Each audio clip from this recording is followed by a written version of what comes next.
Compte rendu du Conseil des ministres ordinaire du jeudi 16 avril 2020. Le jeudi 16 avril 2020, sous la très haute présidence de son Excellence, professeur Faustin Archange Touadéra, président de la République, chef de l'État, le Conseil des ministres a tenu sa séance ordinaire à 15h35 autour de l'ordre du jour suivant. Les dossiers à examiner et les divers. Avant d'aborder l'examen des points inscrits à l'ordre du jour, le ministre chargé du secrétariat général du gouvernement a présenté la position des membres du gouvernement absents ainsi que l'ordre du jour. Au titre des dossiers à examiner, le ministre des Finances et du Budget a soumis à l'examen du Conseil 2 dossiers. Le premier concerne l'évaluation des effets financiers du statut spécial de la police centrafricaine. Le ministre a indiqué que dans le contexte de crise sanitaire ayant une portée mondiale due à la pandémie du coronavirus, la question de la maîtrise de la masse salariale reste aujourd'hui plus cruciale que jamais du fait de son poids dans le budget de l'État ainsi que sur les ressources domestiques. À ce jour, la masse salariale de la République centrafricaine représente 24% des charges de l'État et 42% des dépenses courantes. En outre, elle absorbe environ 48% des ressources propres de l'État, alors que le seuil maximal recommandé par les critères de convergence de la Communauté économique des États de l'Afrique centrale est de 35%, lequel critère exige que les salaires doivent être payés sur les ressources propres de l'État et la masse salariale ne peut donc excéder 35% de ces ressources. Au titre de l'exercice budgétaire 2020, les dépenses de personnel sont projetées à partir de la situation salariale actuelle ainsi que du cadrage macroéconomique issu de la 6e revue du programme conclu avec le Fonds monétaire international. Sur cette base, ces hypothèses ont permis de projeter la masse salariale de l'exercice budgétaire 2020 à 68,4 milliards de francs CFA contre 63,5 milliards en 2019.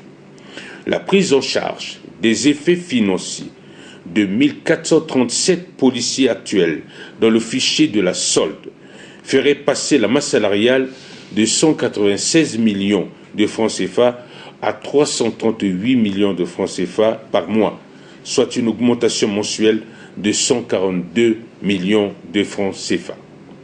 De ce point de vue, le ministre a émis des réserves sur la mise en application du statut spécial de la police centrafricaine qui entraînerait une augmentation de la masse salariale annuelle de l'ordre de 1,7 milliard de francs CFA, ce qui ferait passer cette masse salariale initialement prévue de 68,4 milliards de francs CFA au titre de l'exercice 2020 à 70 milliards de francs CFA, a-t-il conclu.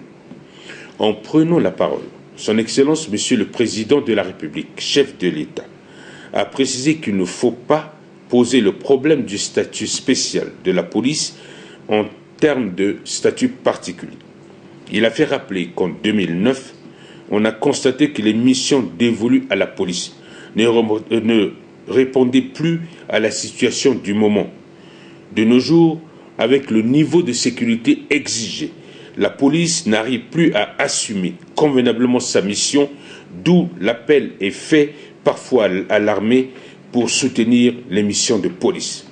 Pour lui, il est absolument nécessaire, compte tenu des exigences, de remettre la police dans son rôle de maintien de l'ordre et de la prévention de la sécurité de proximité. La restructuration de la police s'accompagnera de la mise en place des moyens de son redimensionnement. Au terme des débats, le Conseil a marqué son accord pour la prise en charge des effets financiers du statut spécial de la police sur le budget de l'exercice 2021, compte tenu des contraintes financières liées aux effets de la propagation de la pandémie du coronavirus sur notre économie. Le deuxième dossier est consécutif au financement des travaux routiers dans les zones forestières. Le ministre a rappelé au Conseil la réunion qu'il a présidée avec les responsables des sociétés forestières pour le financement de la réhabilitation du réseau routier national suite aux instructions de son Excellence, Monsieur le Président de la République, chef de l'État. À cet effet, le ministre est assisté de ses collègues des travaux publics et de l'entretien routier, ainsi que celui des eaux et forêts, chasse et pêche. Le but de cette réunion était de définir les conditions de participation de ces sociétés forestières au financement des 10 travaux dans les zones forestières. Les discussions ont porté sur l'identification des voies à réhabiliter, l'affectation de tronçons par société et le calcul de la part de l'État. Après échange fructueux, les parties se sont mises d'accord pour le financement de la réhabilitation de 872 km pour 1300 litres par kilomètre à raison de 855 francs le litre, ce qui nous donne un coût global de 969 228 000 francs CFA. Eu égard aux avantages qu'offre ce partenariat, le ministre des Finances et du Budget a sollicité l'avis du Conseil pour le démarrage des 10 travaux de réhabilitation. Au terme des débats, le Conseil a pris acte et a instruit le ministre des Finances et du Budget, des Travaux publics et de l'entretien routier, ainsi que celui des eaux et forêts, de prendre toutes les dispositions nécessaires pour le démarrage effectif de ces travaux. Le ministre chargé du secrétariat général du gouvernement a soumis à l'examen du Conseil le projet de budget relatif à la célébration du 1er mai, fête du travail édition 2020. Le ministre a indiqué que la République centrafricaine, à l'instar des autres pays du monde, célébrera le 1er mai de cette année la fête du travail. Compte tenu du contexte de l'heure, marqué par la pandémie du coronavirus et des mesures de précaution édictées par le gouvernement, en vue d'empêcher la propagation, le Comité national des fêtes a tenu une réunion avec les responsables des centrales syndicales, suite à laquelle un projet de budget a été soumis au Conseil de cabinet qu'il a adopté avec amendement. Il convient de préciser que le présent budget ne prend en compte que les appuis du gouvernement aux centrales syndicales. À ce sujet, le ministre a sollicité l'accord du Conseil des ministres pour l'adoption du dit budget. Après débat, le Conseil ayant noté qu'il n'y aura pas de prise d'armes ni de défilé, ainsi que les cérémonies de décoration, a décidé d'octroyer un appui à chaque centrale syndicale dans le cadre de la sensibilisation des travailleurs sur la pandémie du Covid-19. Au titre des divers, Son Excellence, Monsieur le Président de la République, chef de l'État, a interrogé le ministre des Travaux publics et de l'entretien routier sur les travaux de réhabilitation du rond-point des Martyrs. En réponse, le ministre a indiqué que compte tenu des difficultés de circulation auxquelles se confronte la population, l'entreprise chargée de l'exécution de ces travaux de réhabilitation est astreinte de terminer les travaux au plus tard la fin de ce mois d'avril. Le ministre chargé du secrétariat général du gouvernement a informé le Conseil de la contribution des membres du gouvernement pour aider à lutter contre la propagation de la pandémie du coronavirus, dont le montant est fixé à 500 000 francs CFA par ministre. Madame le ministre des Affaires étrangères et des Centrafricains de l'étranger a informé le Conseil de la situation des compatriotes centrafricains bloqués au Cameroun au niveau de notre frontière. Elle a cependant noté que des contacts importants ont été pris avec les autorités camerounaises. Son Excellence, Monsieur le Président de la République, chef de l'État, a indiqué que le problème s'est posé du fait que dans les véhicules qui sont stationnés à la frontière camerounaise, il y a des passagers, y compris le personnel de notre ambassade, alors qu'au niveau du Cameroun, toutes les frontières sont fermées. L'exception est faite aux véhicules transportant des marchandises en direction de la République centrafricaine et la République du Tchad. Cependant, des dispositions doivent être prises pour que tous ceux qui sont dans ces véhicules soient confinés et mis sous quarantaine à la frontière jusqu'à nouvel ordre. La santé de la population doit être préservée, des mesures claires doivent être arrêtées et il est hors de question de laisser passer les personnes. À ce sujet, une mission doit être commise pour formaliser avec les autorités camerounaises les modalités d'application de ces mesures et renforcer le contrôle au niveau des frontières en vue de lutter efficacement contre la pandémie du coronavirus. Le ministre de la Communication et des Médias a rendu compte au Conseil d'une audience qu'il a présidée avec une délégation du Haut Conseil de la Communication conduite par son président. Celui-ci est venu vers le ministre pour lui présenter les préoccupations venant de plusieurs entités concernant les dérives constatées sur les stations de radio publiques. Le ministre a rappelé au président du Haut Conseil de la Communication la nécessité de faire respecter les dispositions en la matière à tous les niveaux. Il a remarqué que des stations de radio privées ainsi que les presses privées s'adonnent à cœur joie dans des campagnes de désinformation et d'incitation à la haine.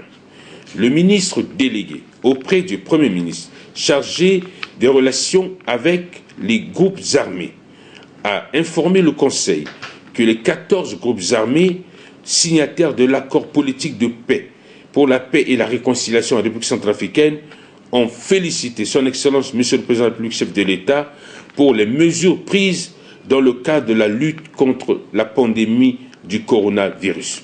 Le ministre a également évoqué la question des fausses rumeurs qui circulent au nom des ministres représentant les groupes armés, faisant état d'un communiqué fait par ces autorités. À ce sujet, les membres du gouvernement concerné ne se reconnaissent pas dans ce communiqué. Reprenons la parole, Son Excellence, Monsieur le Président de la République, chef de l'État, a rappelé aux membres du gouvernement qu'il n'y a aucune disposition prise par rapport à ces rumeurs. Toutefois, le ministère de la Justice est saisi pour que cette situation soit tirée au clair. Aussi a-t-il rappelé qu'il n'y a aucune volonté d'aller en dehors des engagements pris.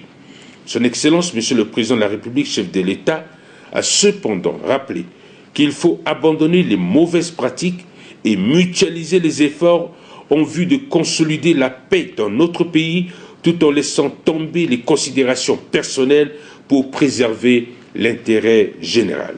Le gouvernement doit continuer de travailler pour que l'accord politique pour la paix et la réconciliation en République centrafricaine, APPRCA, puisse aider à faciliter la recherche de la paix dans notre pays.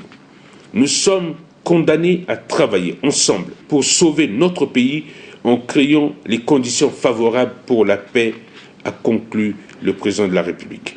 S'agissant des indemnités des représentants des groupes armés siégeant dans le comité consultatif de suivi, les mesures sont en train d'être prises pour que ces arriérés soient régularisés au plus vite. Son Excellence, Monsieur le Président de la République, chef de l'État, a rappelé Monsieur le Premier ministre, chef du gouvernement, sur la nécessité de la mise en place, dans un bref délai, du plan national de riposte contre la pandémie du coronavirus. Le Conseil a demandé l'implication du ministre de l'Économie, du Plan et de la Coopération, de la conception de ce plan national de riposte contre le coronavirus en vue d'assurer la cohérence et de prendre en compte les impacts au plan sécuritaire, sanitaire et socio-économique. Pour son Excellence, Monsieur le Président de la République, chef de l'État, le plan national de riposte contre le coronavirus sera un instrument de dialogue entre le gouvernement centrafricain et les partenaires pour une plus grande mobilisation des ressources en vue de combattre cette maladie. L'ordre du jour étant épuisé, son Excellence, Monsieur le Président de la République, chef de l'État, a levé la séance à 17h30. Fait à Bangui, le 17 avril 2020, le ministre chargé du secrétariat général du gouvernement, Maxime Balalou. Je vous remercie.